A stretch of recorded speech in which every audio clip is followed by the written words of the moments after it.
Today's PPI numbers caused a good bit of stir in the markets, and in today's video we're going to be going over what happened and whether or not this rally on the US dollar and this sell-off in gold is an opportunity for traders out there. Let's jump into the markets right now. All right, guys, first of all, welcome back to another video. Welcome in. Thank you for being here. And if you are new to my channel, I just want to say hello, welcome. We've been having a lot of new people subscribe to the channel recently. I want to invite you to subscribe as well. And hopefully through the value of this video, you choose to do so anyways. And I hope that it is genuinely beneficial to you. I know trading can be very difficult, so hopefully this channel can make it a little bit easier for you to learn something. So today, what happened in terms of economic numbers, we had the PPI report come out.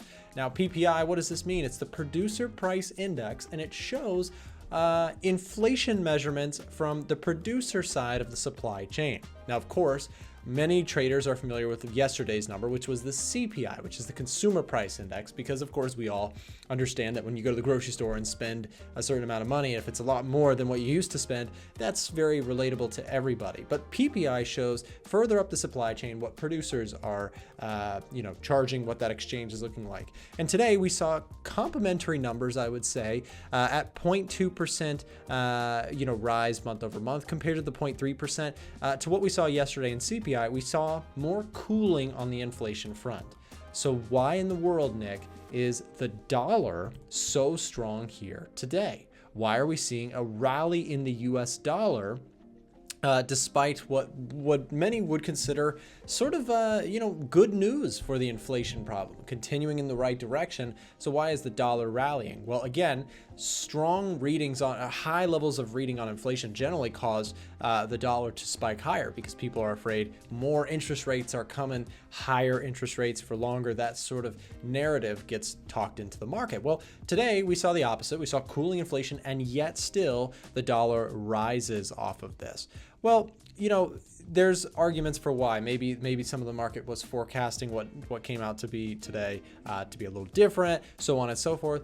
Regardless the reason, I think that the narrative here still remains inflation is cooling, and I think that this gives room to look for dollar sells and look for gold buys, potentially even tapping into the indices or the index, whether you're trading the NASDAQ, the S&P. We're going to get into all of that, and I'm going to share you guys currently what I've been going through. So I took a stop loss on my gold trade here this morning. Price, again, it immediately went in the right direction, eventually turning back and actually breaking down. Now, I'll pat myself on the back a little bit. I did take a profitable gold trade earlier this week. I caught this run up here. I ended up buying in this area, and if you've been watching the channel, then you saw my trades on that. So I ended up buying gold, rode it up to here, took a trailing stop there, decided to re-enter, and that ended up being, unfortunately, the incorrect call there. Now I am no longer in any positions on gold, and I'm watching it closely.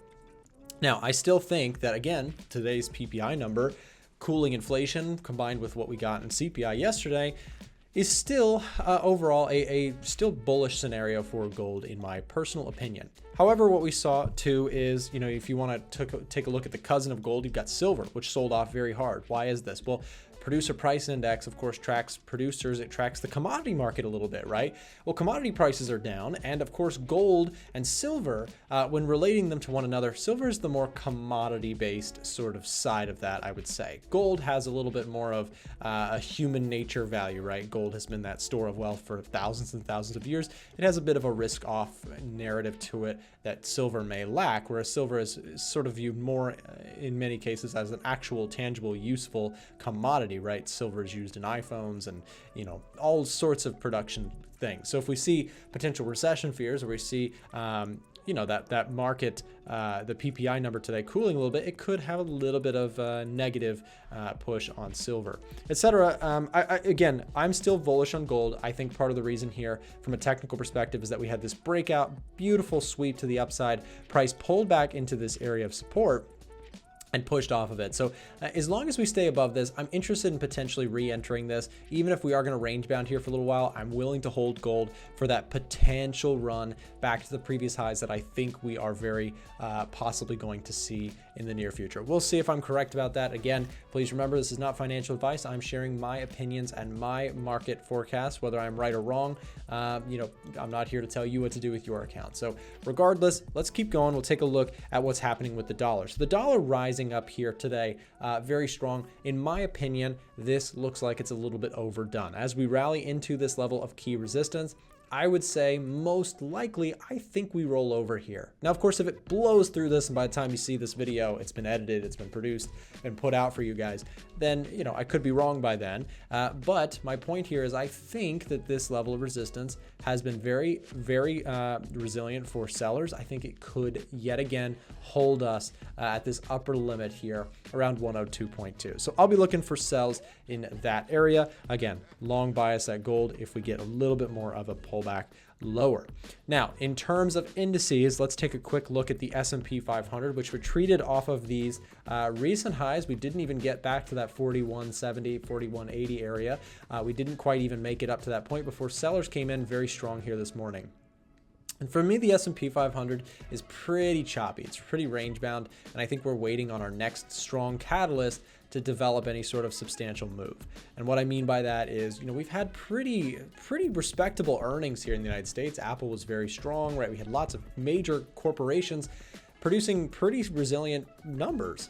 Despite that, though, again, I think that the market is waiting for some clear road ahead from the Federal Reserve. You know, we're trading up for a little while, so the market is sort of hesitant, and that's probably why we're just in this choppy range-bound environment.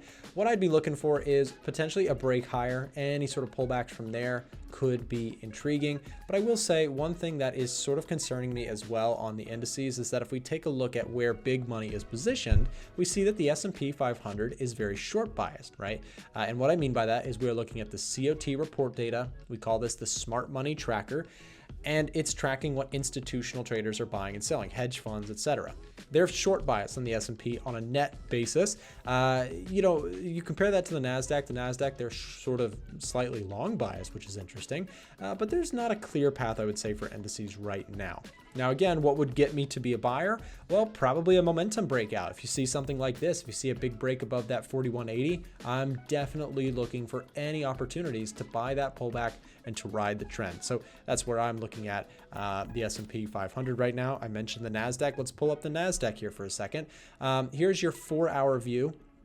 The NASDAQ, probably the strongest of the charts that I'm watching. This level of resistance actually broke out, and I think that, you know, if you get a pullback into this area, of the list, it's the one that I'd be most interested in buying, right? A pullback into this 13,250 area could be a really attractive momentum buy, in my personal opinion. Tech stocks, again, we mentioned some good earnings across the, across the market there. Not, shining earnings, but better than what was sort of forecasted. So I think there may be a pullback momentum play that could be watched out for on this NASDAQ chart. So I'm watching the NASDAQ myself there. In terms of the watch list, let's see what else is showing up here. So again, I mentioned I am looking at gold longs. The NASDAQ is not on this list, which is a little bit sort of why I'm hesitant to even trade the NASDAQ as well. I would be more bullish if it was showing up on this list.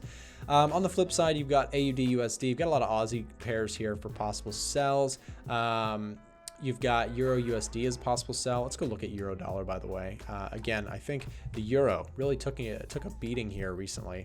You broke through this level of support. So if the Euro traders out there, yeah, look at this. So we cleared this area. I would have to say that any pullbacks into this look like sells, in my opinion. We've lost our steam here to the upside, this momentum. I mean, look how beautiful this chart was here, right?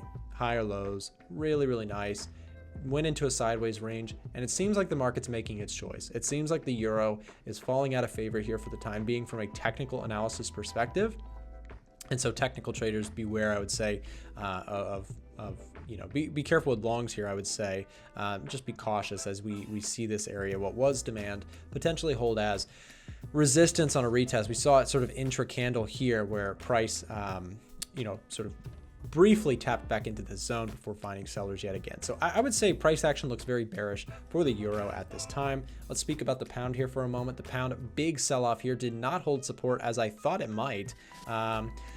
Similar to my gold idea, I thought that the dollar would be weaker sooner, but I was wrong in that area. So as price pulls into this zone, did not hold, in fact, broke here lower. I would say that if you're a true pound dollar bull, there may be some interest here around 1.25, right? Big round number.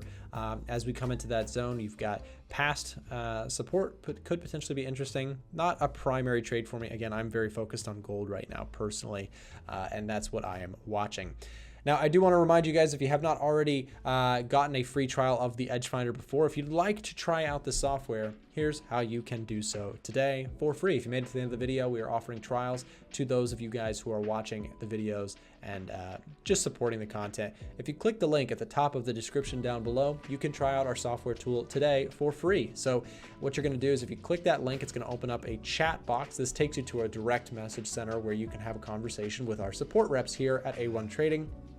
And by clicking this, click EdgeFinder Trading Software Access and ask the support rep that connects with you for a free trial, and they'll set you up with the tool so that you can check this out, see if it's something that would be helpful to you. We have many people who request access to the tool each day, so please be patient with us. But if you enter that live chat, you'll get connected with somebody right away who can set you up with a trial to the EdgeFinder. So there you go. Thank you guys for watching today's video. Have a great rest of your trading week, and we'll see you back tomorrow. Hey, guess what? I just found a video made just for you. Click this video to help with your trading, and thanks for watching.